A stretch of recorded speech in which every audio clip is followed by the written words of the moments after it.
சட்டத்திட்டத்தின்படி 3 ஆண்டுகளுக்கு ஒரு முறை தேர்தல் நடத்தப்பட வேண்டும். கடந்த 2022ஆம் ஆண்டு நடந்த தேர்தலில் தலைவராக நடிகர் நாசர், பொதுச் செயலாளராக நடிகர் விஷால், பொருளாளராக நடிகர் கார்த்திக் உள்ளிட்டோர் தேர்ந்தெடுக்கப்பட்டார்கள்.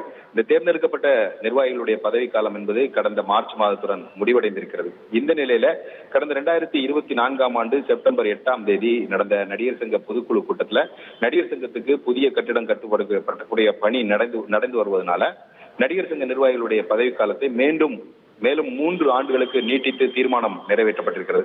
இந்த தீர்மானத்தை செல்லாது என்றும் சட்டவிரோதமானது என்றும் அறிவிக்க கேட்டு நம்பிராஜன் என்ற உறுப்பினர் உயர்நீதிமன்றத்தில் வழக்கு தாக்கல் செய்திருக்கிறார். அவர் தன்னுடைய மனுவில் கடந்த ஆண்டு செப்டம்பர் மாதம் நடந்த அந்த பொதுக்குழு கூட்டத்திற்கான அழைப்புதல்ல நிர்வாகிகளுடைய பதவிக்காலத்தை நீட்டிப்பது சம்பந்தமா எந்த ஒரு குறிப்பும் இடம்பெறவில்லை என்றும், நடிகர் சங்க கட்டிட பணிகளை சுட்டிக்காட்டி பதவிக்காலத்தை நீட்டிக்க முடியாது என்றும், புதிதாக தேர்தல் நடத்தி தேர்ந்தெடுக்கப்படக்கூடிய நிர்வாகிகளே அந்த கட்டுமான பணி வரை தொடர்வார்கள் என்றும் அந்த மனுவில் தெரிவிக்கப்பட்டிருக்கிறது. மேலும் பதவிக்காலத்தை நீட்டித்தது சங்கத்தினுடைய சட்டத்திட்டங்களுக்கும் தமிழ்நாடு சங்கங்கள் பதிவு சட்டத்திற்கும் விரோதமானது என்றும் மனுவில் தெரிவிக்கப்பட்டிருக்கிறது.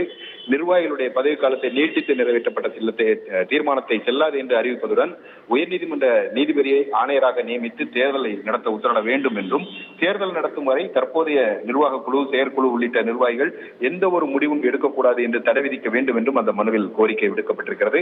இந்த மனுவை விசாரித்த நீதிபதி குமரேஷ் பாபு, தென்னிந்திய நடிகர் சங்கம், அதனுடைய தலைவர் நாசர், பொதுச் செயலாளர் விஷால், பொருளாளர் கார்த்தி ஆகியோர் ஜூன் 4ஆம் தேதிக்குள் இந்த மனு தொடர்பாக பதிலளிக்க வேண்டும் என்று உத்தரவிட்டு விசாரணையை தள்ளி வைத்திருக்கிறார்.